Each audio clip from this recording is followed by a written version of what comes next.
अस्सलामु अलैकुम वरहमतुल्लाहि वबरकातुहू।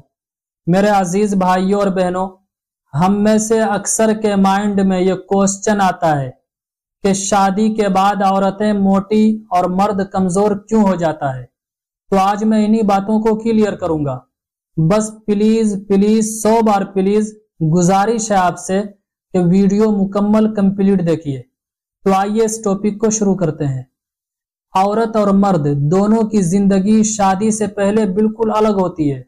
दोनों आजाद होते हैं और शादी के बाद दोनों की जिंदगी बिल्कुल चेंज हो जाती है। खाने के तरीके, एक दूसरे के बगैर खाना पसंद नहीं करेगी जिनको हकीकी मोहब्बत होती है। इसी तरह रहन सहन, सोने के और तरीके, इस तरह के मामलात जो होते हैं मियाँ बीवी के आपस में, मुलाकातें, तो शादी के बाद दोनों की जिंदगी चेंज हो जाती है।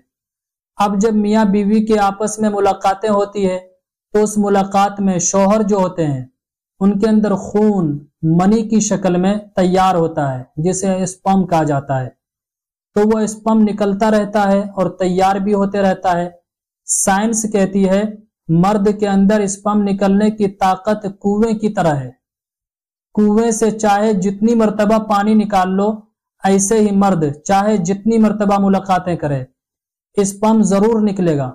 तो शादी के बाद मर्द के अंदर से खून से स्पर्म बनकर निकलता रहता है और औरत के अंदर दाखिल होता रहता है। उसके बाद वह स्पर्म बच्चे की शक्ल इख्तियार करता रहता है। जब बच्चे की पैदाइश होती है तो अब जिंदगी में थोड़ी बहुत प्रॉब्लम्स शुरू हो जाती है। रिज्क की तलाश कैसे की जाए। रिज्क देने वाली जात तो अल्लाह की है, लेकिन सबब बनाया है ना, तो रिज्क की तलाश में निकलना पड़ता है। इसमें परेशानी भी आती है, कभी कारोबार कमजोर तो कभी बेरोजगारी, कभी कभी बच्चा बीमार हो गया, पैसे नहीं है, कहाँ से इलाज कराऊंगा, ये सारे प्रॉब्लम्स शुरू हो जाते हैं। फिर उसके बाद बच्चों की शादी का मसला, ये सारे टेंशन ऐसे हैं।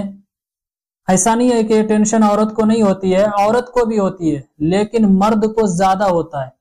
चूंकि सारे इंतजाम तो करने मर्द को ही पड़ते हैं ना। औरत मशवरा दे सकती है, रास्ते चूज करवा सकती है, लेकिन करना तो मर्द को ही पड़ेगा, है कि नहीं। तो उस टेंशन में मर्द सबसे ज्यादा कमजोर हो जाता है। इसी वजह से आपने देखा होगा सबसे जल्दी मर्द के ही बाल सफेद होते हैं। टेंशन से भी बाल सफेद होने लगते हैं। मर्द जब टेंशन डिप्रेशन में आता है तो ऑटोमेटिक कमजोर होने लगता है। कुछ के साथ उम्र का तकाजा भी होता है। अब बात करते हैं औरतों के मोटापे के बारे में।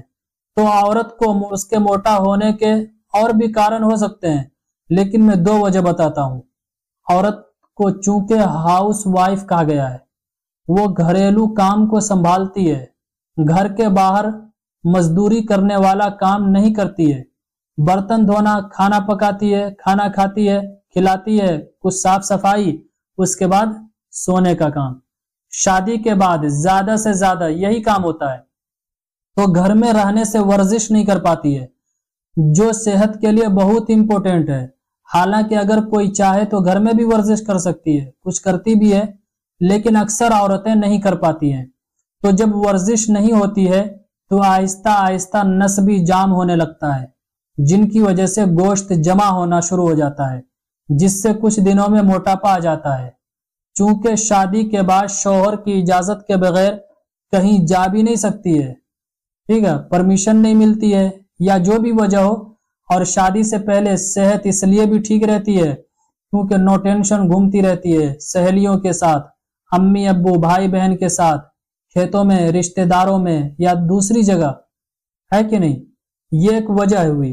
दूसरी वजह यह भी हो सकती है कि शादी के बाद औरतों का रूटीन चेंज हो जाता है। शादी से पहले जैसे टाइम पे खाना, सोना, नो टेंशन रहना, और शादी के बाद बच्चों की वजह से उसमें लगी हुई रहती है या कुछ काम की वजह से टाइम पे न सोना, उठने बैठने के सारे रूटीन चेंज हो जाते हैं। तो मेरे अजीज भाइयों और बहनों, उम्मीद करता हूं ये बातें अच्छी तरह समझ में आ गई होगी। तो इस क्लिप को ज्यादा से ज्यादा शेयर कीजिए। अस्सलामु अलैकुम वरहमतुल्लाहि वबरकातुहू। इस्लामिक स्कॉलर मुफ्ती खिजर हयात पारस मनी के ऑफिशियल चैनल को सब्सक्राइब कीजिए, जहां पर मिलेंगे आपको मुफ्ती साहब के बयानात, इस्लामिक हिस्ट्री, शरई मसाइल, और भी बहुत कुछ सीखने को। जज़ाकल्लाह।